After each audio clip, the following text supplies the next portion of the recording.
Yan yung cooking lesson ko for today. Ginisang pichay para humaba ang love life.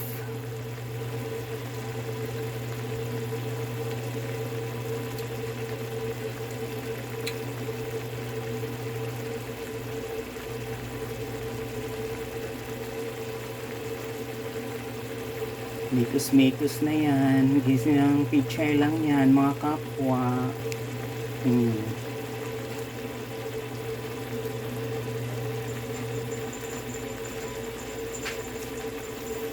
Mikos-mikos, ayos patos.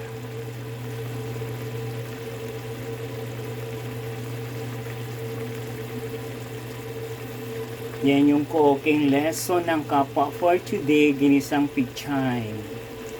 Pichay-pichay, para humaba ang love life, para maging 69 years old, tigas na tigas pa.